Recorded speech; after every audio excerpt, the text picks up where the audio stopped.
Hello, everyone. Welcome to Making Revenue Tick. I am delighted to be joined this week by Kevin. Hello, Kevin. How are you doing? Hey, Richard. Good to see you. Thanks for having me on. It's an absolute pleasure. From that moment that we were first introduced by our good friend Oscar, and then you were talking about your career story, I was like, there's so much information you've got here about how to go and do this very difficult thing, which is take North American businesses and break into the very small region that is called EMEA. And I thought, with that amount of experience that you've got and the lessons that you've learned along the way, that will probably be a wonderful topic for us to go and share some light for how companies can go and do that in the best possible way. It also nicely ties into a podcast that we did and we discussed, didn't we, with Bradley Pastor that I did, which was about taking international business into America. So this is the opposite way. How do we take North American businesses into EMEA? I guess before we start, for anyone who doesn't already have the pleasure of knowing you, Kevin, could you tell us a bit about who you are and the kind of organizations that you've made a career out of helping? Yeah, absolutely. And thanks again, Richard. And for those that don't know me, I started my career back in 2006. Scary to think that that's almost 20 years ago now. But about half, I've always been in technology sales. About half of my time has been spent as an individual contributor, and half of that has been spent in managing and leading sales teams across the SMB sector and also in the enterprise segment. I don't know if I mentioned this when we previously spoke, but the first 5 years of my career, I was in San Francisco actually working with a European company. And almost the last 5 years of my career, what I've been doing currently is working in Europe for a company based in San Francisco. Sure. So I do have a little bit of experience for the topic that we are about to discuss today, and excited to share some of my experience and my assumptions and things I've gotten wrong. And yeah, in terms of who I have worked with and the types of customers and people that I have helped along my career path, I've spent my entire career in tech sales, and I've sold into a variety of different markets. I worked with a company starting out that was in the business and company data space, where we sold into nearly every vertical and every function, and then did a variety of different startups that took me from data integration to employee engagement. And the last half of my career, I have been working heavily within HR and L&D teams, helping them to figure out how to attract and develop and retain talent.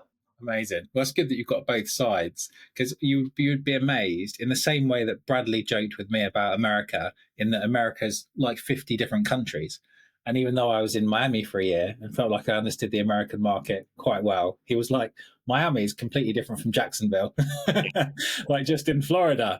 And there's this perception for sure when I started my career in 2007 and we worked with massive American-based tech companies who were looking to break into EMEA, that EMEA is just this one, it's just a continent. It's a bit like America. Surely it can't be that complicated and that different. And, if we just get a German and put them into Germany, then they'll be okay. And a French person into France. But you've talked about having this very wide ICP in a few of your clients, right? So I get it, if you've got a completely wide ICP and you can sell into all these different types of customers, and then you go and take on a completely different continent, let alone just a new market, the complexities of trying to bring companies into those sorts of markets is so high. And we'll talk about that complexity in just a second. Let's talk about the why. So you've got experience of doing this. When you're talking to the founders and the leaders of those businesses, and they're talking about, look, we're in EMEA and we want to expand, or we want to break into EMEA, we have this goal to go and take our business global. What are some of the most common reasons in those conversations that are driving people to go and pursue the EMEA marketplace? Yeah. Well, the obvious one is it's the largest addressable market outside of the US. And so once if you are a US business, North American business, and you've got your go-to-market fit and you're up and running and growing and you have that repeatable sales process figured out, it is the natural, next step, from a growth perspective, and most businesses today want to operate in this global economy. So there's all of those reasons. Also valuations, both in the private sector and private company perspective and a public company perspective, are actually higher when you do have an international footprint. Public SaaS companies, the European market represents between 30 and 40% of revenue on public SaaS companies. I didn't realize it was that high until I did some research, but it represents a really, really substantial chunk of potential revenue, much more so than you would get in opening up another business line or identifying a new type of customer. Right. So it's just massive. And I think that's the rationale, the reason that companies will look to go and expand into Europe. Sure. Makes sense. You also talked about in our pre-chat that it's not just this very early idea of wanting to break into EMEA. You've worked in some businesses that have already had a presence in EMEA, and it's really about getting that right and then starting to scale it. Can you share maybe an example of that kind of story where someone might already have boots on the ground? They maybe got some partners, they maybe even got an office, but what is driving them to want to go and bring experienced resource like yourself to go and take that to the next level? Yeah, well, I think that is the natural progression, right? Like, you start to get some demand gen from Europe, you start to get some leads. Perhaps you start with having your US folks work those, and then you end up with some customers in Europe, and you end up servicing those customers. Yeah. And then, you might put one or two people on the ground, in Europe, and it becomes this thing that you can then scale. And I think in terms of thinking about that and thinking about effective kind of ways of doing that, before I came to Udemy, where I'm at now, and that's what brought me to Europe, I have been trying to get to Europe for a number of years, and had pitch on how I would be the leader that could take a early stage startup and bring them into the European market. And I really underestimated how much you need someone that is experienced in working these markets, and how important that is, to the business, and to thinking about all the cultural nuances and how to scale and all of those things. I also think that so having someone with experience in EMEA in a leadership role, being able to figure that out for you very, very early on, probably before there's even a full team of sales reps, would be critical. And having one or two of those sales reps be from the US, from maybe the original team that have been really, really successful. Bringing that DNA over, I think, is really crucial to maintaining the culture and building it in Europe. And there's going to be differences for sure. But I can think of within Udemy at the time when I joined, one of the longest tenured people in our Dublin office had actually started out as an SDR in San Francisco. And she was Irish, and she had spent, her early years of her career as an SDR in San Francisco, and then eventually became an AE and moved to the Dublin office. And she was one of those, culture carriers, and really kind of brought a little bit of the San Francisco office to Dublin. So I think that's critical as well. I love that. Well, I started as an SDR back in 2007. We didn't have SDR back then. I was called a business development agent. Right. And I'm surprised that the agent word didn't catch on, because, we always felt like a bit James Bondy, even though we were just with our headsets on, suits and ties, of course, because dress for the job that you want. It was an amazing footing. The skills that you learn in that business and working your way up through all the different levels means that you understand the business so intimately, and you've got all this empathy for it. And if you're going to go and build into a new market, having demand generation is such an important part. And I guess if you've got some senior leaders who haven't had that footing or don't have the empathy and the connection with the people who are doing those sorts of roles, then it could quite easily be a case that you would go, well, here are the targets, and the actual people who go and need to execute that every day don't have the same kind of buy-in and love as this person that you've mentioned from an SDR perspective. When I'm curious, but before we talk about this specific example, because I'd love to know more about it. You said, I wanted to move to EMEA, and I had this presentation, and pitch ready to go. Why did you want to move to EMEA? What were your drivers? That one's easy. Wife is Spanish, so I had done a business school. I'd done an MBA program in Madrid about halfway through my career, and I'd always kind of been in love with Europe, but that definitely reinforced it. And then I met and married my wife, brought her back to San Francisco, and we spent 6, 7 years in San Francisco and started to have a family and wanted to, while our kids were young, while we were a young family, wanted to bring them to Europe. So that was one of the main drivers for me.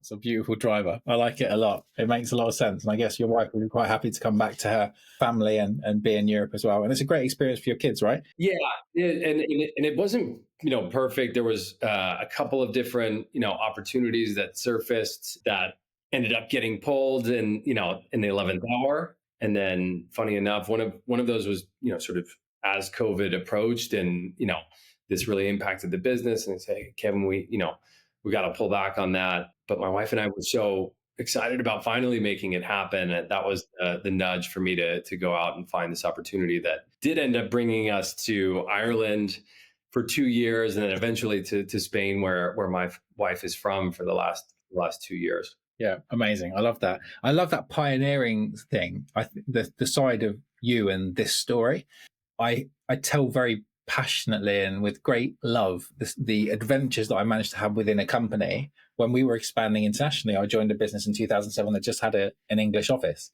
and their presentation to hook people into the company was, we're looking at breaking into the rest of Europe. We want to access a different talent pool, and we're looking at Barcelona. One of the directors was from Catalonia, so that was why they thought Barcelona, and it turned out to be a brilliant decision because the tech bubble in Barcelona is phenomenal, and it's a place that people with every language that you could possibly want to hire just move there because it's a nice place to live. It's not like when we were trying to hire Norwegians in Bournemouth, and we're like, I think there might be 3 in the whole of Bournemouth, and we need someone that's good enough to be able to do like a project for IBM XIV storage at $500,000 per unit. So, and then I had this amazing opportunity to do that in Auckland when we were building over there, and then spent the year in Miami when we acquired a company in Fort Lauderdale and then relocated them to be part of a bigger office. And it was always my dream to go and open that American office. It was, as soon as they said 10 years before it happened that they were looking to break into America, I was like, I want to do that. That's my goal to get there. So I love that you've got that pioneering thing. And I think it's probably such an important part. If you're going to take the DNA of the company, which is something that we did, and put a huge amount of importance in bringing people from the core global headquarters into these new sites to go and get everything right, the culture right, the hiring right, the processes right, all that sort of stuff. I think you kind of need that pioneering thing. But in your presentation that you built, this pitch, what were the things that you highlighted about yourself that made you a good fit for the expansion into EMEA? One of the biggest things that I thought I would bring to like an EMEA sales org or could help enable was the Silicon Valley DNA and the sales chops that I had developed over the course of working with a variety of companies in San Francisco. And I found that to be actually completely bull. When I got here in Dublin, I found some of the most talented salespeople I've ever worked with that had the strongest fundamentals. And those were the things that I thought I was going to bring to a sales team in EMEA. So that was one that was, definitely a mistaken assumption on my part. I think the sales ecosystem in EMEA is just as strong, if not stronger than the US. And so that was definitely, a surprise. I do benefit, like compared to my peers in EMEA, by being able to maybe connect in a different way with some of the leadership, in the US. And maybe it's a confidence thing or just, the way you would talk to someone of your country with your background and experiences, and probably a lot of shared connections and things of that nature. Yeah. I think I do have maybe a slight advantage to some of my peers when it comes to like connecting with people back in the US. And that again was a part of the presentation. It was like, I I'm one of you, and you can just transplant me into EMEA, and I get it. And Yeah. I think again, like there's nothing all that different about the sales cultures of and DNA of like Silicon Valley versus London or Dublin or Barcelona, for example. Yeah, interesting. What was there anything else in that presentation that you emphasized that did come true and was important? Well, I can't even remember. It was, it was a long time ago now. So nothing that's immediately jumping to mind. The only thing that stuck with me was how surprised I was at how much I learned from the teams here versus how much I actually taught them. Yeah, interesting. Interesting. I definitely struggled going that way to America. There was a load of things that I had a lot of success with, even in Barcelona, which is relatively similar, in Auckland, which was kind of like 10, 15 years behind England in Mhm. terms of the way that it was built, the market.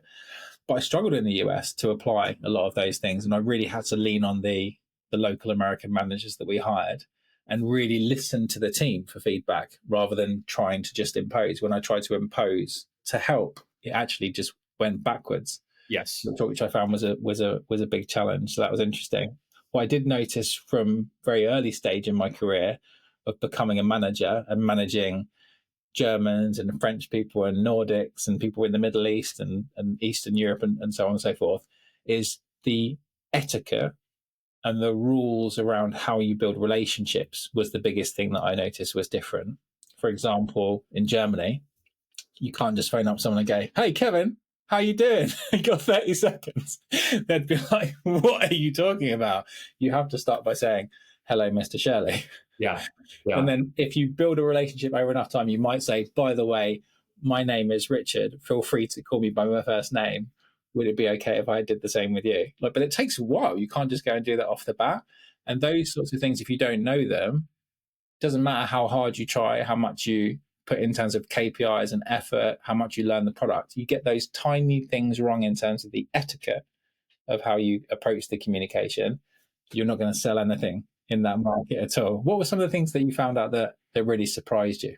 Well, in terms of the differences, like as you point out, the cultural nuance is the big one, and languages is kind of the really difficult one to navigate when you compare Europe to the US, because it's not just how, like, yeah, in Germany you need to sell in German, or in France you need to sell in French, or Yeah, in Spain yeah, you need to sell in Spanish, but you also need to not just translate, but localize the product and the marketing and the support and customer success. And so all of that bundled together is a really, really big lift. If it was just, yes, hire a French rep or translate the deck into French, like those are easy things, but it's so much so much more than that.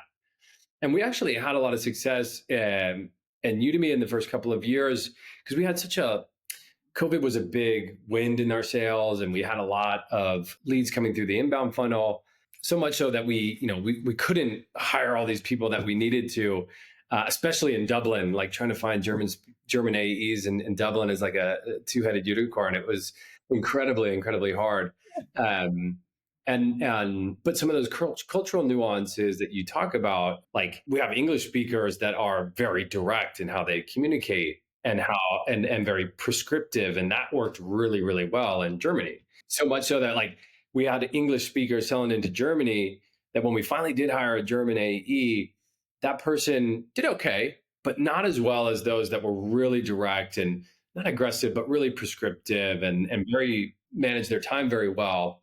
Because this German AE was actually kind of passive and not as controlling of the process, and I think lacked some of those fundamentals. And so yeah, it was really interesting kind of dynamics regarding the cultural nuance. And certainly it changes depending on the region, how you do outbound, or how you challenge your customer, or how formal or casual you approach them. Certain markets will be more relational in nature versus commercial. Like in Southern Europe, it's very much that way. And in other regions, I remember managing in the Middle East, and as I'm looking into their opportunity notes and seeing some of the emails, I'm like, why are you calling this person Mr. Smith, or, and I'm like, it's so odd to me that you would address someone that formally, but it's how they do things. In the Middle East nowadays, I can't even see any emails because all the business is being done on WhatsApp, Yeah, interesting. and that's how it's much more convenient for everyone. But we don't track it in Salesforce, so it's hard for us to pick it up. RevOps nightmare. Yeah, exactly. WhatsApp business into Salesforce. Yeah, but that's a great example of working in the customer's buying cycle rather than dictating your sales process. And I think a lot of companies say, well, this is how we do it in the US, or this is how we do it in the UK. Yeah. And therefore, we have to go and do it that way in other markets. And they're so obsessed with the process, it gets in the way of the customer. And in the Middle East, my experience of this is if we taught someone, I've been talking like 2007, so when we taught people Bant, we were like, you've not asked about the budget. And they're going, we heard some calls. Whenever they asked about budget, they just laughed. they're like, I know what you're doing. If we like something, we'll get it. If there's a big business case, then we get it. We're not budgeting like you guys do in Europe. So that's really interesting. I also love what you said about it's not just about hiring someone who speaks the language. Even if they were a salesperson and have sales experience, you have to find the right fit for the market, but also for your company. And it's such a big assumption that you can just hire a French person and put them into France. They'll just translate the marketing collateral, or maybe you just get a cheap translation service to translate the PDF and the use cases and all those sorts of things. It doesn't work. We used to get our reps to translate stuff. The amount of time they wasted translating documents was so unproductive when I think back to it. But if you're trying to do this professionally, you have to give people this localized content. You mentioned the word localized, which I love. Why is that so important? So if we talk about, it's not just about translation, and it's not just about being able to speak the language, which, by the way, a lot of people who break into EMEA don't even get that. They just get the US case studies and the US marketing collateral and expect that they're going to be able to use that with customers, which doesn't work. Why is localization so critical for success in EMEA? Well, like we talked about this before, I think there's a lot of similarities in why businesses buy is fundamentally the same. They are buying technologies or services to increase productivity, increase revenue, lower costs, or mitigate risk, right? And that's pretty universal. But how you get to that understanding and how you build a value proposition, I think, is very, very different in each, not in every market, but in a lot of different, there's a lot of different cultural nuance in how you run discovery or how you even get the discovery meeting, how you do outbound, how you do business development. One example to that would be we had some recent global outbound campaigns that we had, basically all teams, do and for the regions like France and Germany and Italy and Spain and the like. It was a Google Translate.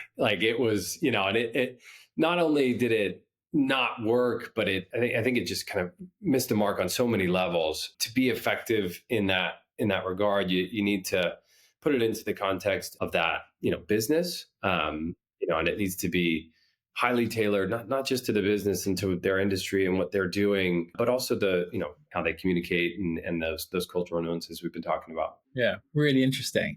I'm just wondering how you did it from a different language perspective. So for one thing that you just reminded me of is one of the ways that we got this right when we were looking to expand our business from the UK across wider EMEA and grow from a 50-person business to a 400-person business is we built mentors in different languages. So we knew that we could teach people about the science of communication and about the psychology and the value propositions and all those sorts of things. But we wouldn't be able to get someone ready to engage with the marketplace. And so we built teams of mentors in different languages who would take a part of the training with new hires and their ongoing support, all about being ready to talk on the phone, being ready to write the email, being ready to communicate and actually apply all this stuff into their native language. Yeah. And that worked really well for us. And I Yeah. knew that if we missed that step and put someone who's been learning all of that stuff in English in their second language and then asked them to go and apply it, they were going to fail and probably quit because they hated it so much.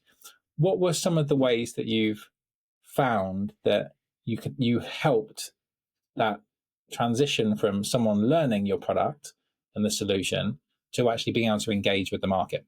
Yeah. You're talking from like an AE perspective or from Yeah, well, Yeah. it depends. It might be, you might have different answers for different roles that would be good to explore. I'm talking from an SDR and an AE perspective. No, that's where my head was going because, I think partly out of necessity, we ended up doing something very similar and having, pairings between more junior reps and enterprise sellers that were, actually in market. So I've run a few different types of a few different teams and regions, and I can't listen to the call in French and provide any kind of feedback Yeah. on Gong. So we would have the more junior French AEs paired up with an enterprise seller and being able to take our methodology, which is globally standardized, and be able to fit that into the context of how a French buyer would like to be communicated and how it would resonate most with her or him. So we did a lot of that, and then as we've grown the business, we've gotten more leadership in from France and from Germany and from other parts of the world. That's definitely helped us to get some more of that expertise Yeah. in how to tailor and customize and localize. Interesting. What were some of the other assumptions that you had about how it was going to be in EMEA that became not true?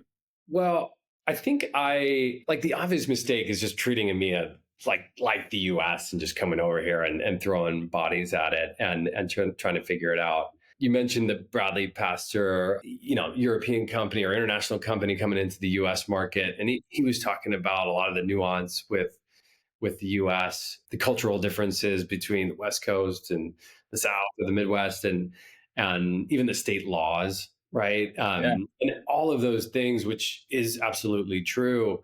It's 10x when you come to Europe because these are different cultures and 1,000+ year old cultures and so the complexity. I think having previously worked for a European company and knowing how those sales teams operated and then doing business school, here in Europe, I thought I knew about those things, but I think until you operate in the market, it's hard to understand how big of impact that can have.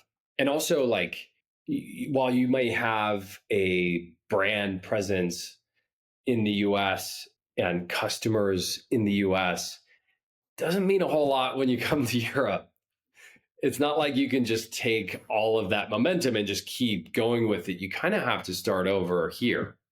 You know what I mean? If you've gotten to X, tens of millions, just in the US market, and you think everyone knows about you. When you come to Europe, and they don't, or you don't have the European customers and you don't have you kind of have to come here and start over. And I think what Udemy did really well early on was get senior marketing resources here in Europe that built a team. And it was small but mighty, but they did so much from that brand perspective, which it's hard early days because you don't see the ROI on it.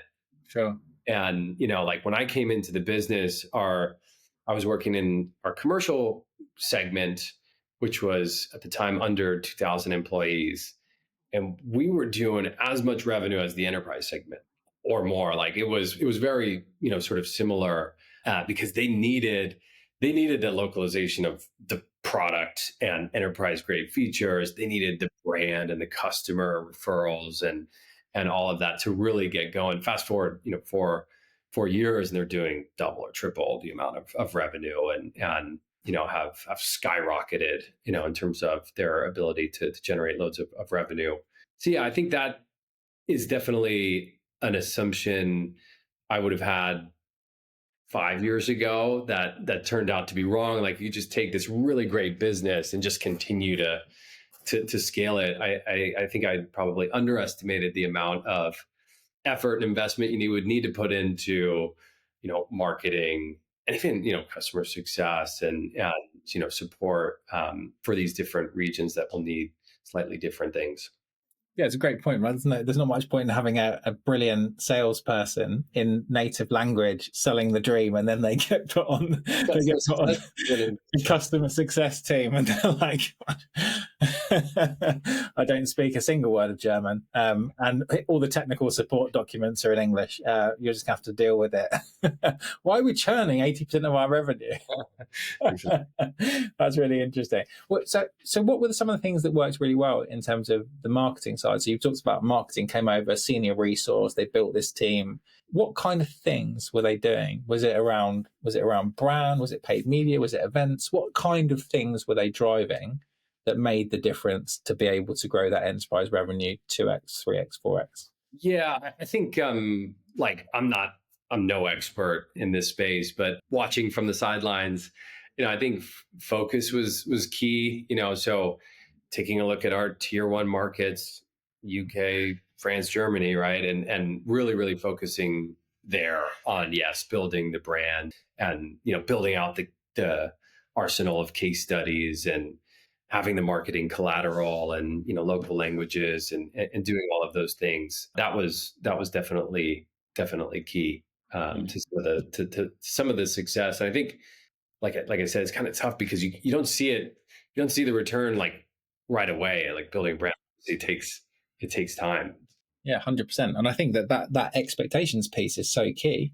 So you talked about your ability to talk in a way that's going to resonate with your kind of HQ team, who are still based in Silicon Valley and the wider US, is key. And I think a big part of that is if you get the expectations wrong, either in terms of what you promise you can deliver or what you accept that are the targets, it could all go really horribly wrong. And a plan that is actually building really well, and it is going to continue to build, and you're laying those foundations and getting the right people in place and getting them up to speed and doing the enablement. If you don't have enough runway and decisions are made to just cancel it, I've heard stories, Bradley mentioned it on his podcast, I'm sure you've got a few, of companies just going, right, cool. People go to SQO, SKO, sales, yeah. And so people go to SKO and then they just get a call, you don't need to go back. And it's like, what? The plug just gets pulled like that in an instant, because they're going, well, look, the investment required to go and do this is so big, and we're just not seeing the ROI. Let's go and put our chips where we can see return much, much quicker. What's your experience of that? This whole making sure the expectations are set, so there's enough runway and also enough clarity being fed back that people do know where they stand and do know if things are on track or off track. Yeah. I think an important part of Udemy's success in this regard is having people in HQ that have had global experience. Yeah, sure. And that that doesn't exist for you. Like it may mean that you need to over communicate and set expectations once, twice, three times, but make it very, very clear. I think in Udemy's case, they the leadership had run global businesses and understood what it would take to get EMEA off the ground or APAC off the ground, and then the leadership team that they hired in those regions had experience obviously working with US companies. It wasn't their first rodeo, so those things were very, very critical. But yeah, you're absolutely right. Like hearing on Bradley's episode, it can be getting taken away from you really, really quickly if that expectation and all of that isn't very, very well firmed up, because it does take time. Yeah, it makes sense. What are some of the things that you've achieved you're most proud of? So in terms of this whole topic around successfully making EMEA happen and then expanding it, talk to us about some of the proudest achievements that you've got. I think I was talking to an old mentor recently who had known about this dream of trying to make it to Europe and build a successful career here. And in talking to him, he's like, dude, you set this goal, and I'm sure it wasn't very straightforward and all that easy, but you you put your mind to it and you made it happen. And he was, very happy for me. And I think it is something I'm very proud of. There were definitely some bumps in the road and things of that nature. It's a proud moment. And I think along the way, like I've gotten to really grow as a sales leader. Again, like all these assumptions that ended up being not exactly true is it really helped develop me as a person, as a sales leader, the exposure to different markets, for myself, but also my family. We ended up having our third kid in Ireland Okay. and then our fourth kid in Spain. So we've got, I've got two from San Francisco that were born in San Francisco. One was born in Dublin, one that was born here in Spain. So I think it's afforded me a really rich, like cultural influence on the family. Yeah.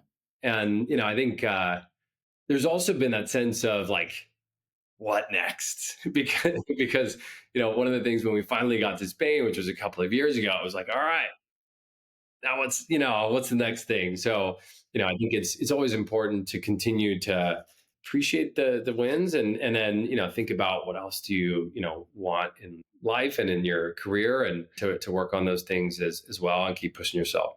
I love that. I think so many generations worked in a place and lived near work because you had to go into work, all the time to keep your job. And most people did keep their jobs, right? It's not like a really common thing throughout history that people would get fired and get riffed and change jobs as often as they do. Yeah. And we can now have this international experience. And a lot of companies who do grow internationally can keep those people longer. There's no way I would have stayed in a business for 12 years if I'd just been in one place that whole time. The fact that I got these international experiences, met with people from all around the world, that richness of experience, it just kept it fresh for me the whole time. Yeah. I haven't got the legacy of the family side, which makes it even more interesting. The fact that you've got, children, depending on their various level of sporting ability, could play for anyone in the Olympics. You're not quite good enough at the US track and field, but you've got a chance of being in the Irish track and field team. Yeah. It just makes it so fantastic. I mean, I just love this topic around the fact it's afforded you this completely different life than if you'd had to stay in the US, in San Francisco, to just keep your job and keep your security. I mean, that's such an amazing thing that this has allowed you. Yeah. I'm truly grateful for it having happened, and it's been an incredible run, incredible experience, and I think it's like made me a better person, made me a better professional. Yeah. Amazing. So should we get practical for a minute then? Yeah. So let's say that with all the experience that you have today, and like we say, you're coming with a load of assumptions, you learn loads of things, there's a bunch of wins, there's a bunch of learns. If you were starting again with a US company, so let's say we're talking to the founders now of these US companies, or maybe the executive teams, and they're thinking about really putting a concerted effort to break into the EMEA market and start to expand internationally. What would be some of those fundamental things that you would be recommending to them to go and make that decision a successful one? Yeah, I think as I was trying to do this in my career, some of the companies that I started working with, the product itself wasn't fit for a global audience, and I think that was something where if I were to go back and these are some of the missteps, right? But I was thinking, okay, company is really hot right now, they're growing, and I'm going to join and do really well, and once I crush it in the US, I'm going to say, hey, throw me into the UK and let me try and figure that out. And there was at least one in particular where I ended up being for 3 years, which was just never in the cards. Like thinking about it now, it's very clear. But I think being really, really focused on the types of products that can scale internationally, if that's where you want your career to go, would be really key. I think taking a look at the founding teams as well, and to see, have they done this anywhere else, and do they have that kind of experience? Back to, what I think has made Udemy's international expansion really, really successful. Evaluating whether they have the chops to do that would be a couple of things off the top of my head. Yeah. Okay. Amazing. Amazing. Are there any other golden pieces of advice that you would have? So let's say there's a founder listening to this Mm. who's a US founder, and they're looking at EMEA. Would there be any golden piece of advice or paths that you would send them on in their thinking before they go and spend $1? Well, it is such a rich market, for so many different reasons, and I think one thing I didn't quite realize over the last few years is how well European startups have been doing, and how much more investment they've been getting from VCs. And so I think for founders listening to this, in the past, you may have thought, oh, we can hold off on EMEA until we perfect the US. But I think I would caution that, because you've got a lot of great companies that aren't just copycats. They're not just trying to recreate Airbnb, but they're like actually very innovative startups coming out of Europe. And if you sit on it and if you wait, you're gonna lose out to these companies that are starting to build really, really solid businesses here in Europe. So I think, obviously you need to figure out the US if that's where you're starting out. But as soon as that is humming, you need to really think about Europe. Yeah, really interesting. And yeah, we know for sure that there are international businesses looking to break into EMEA.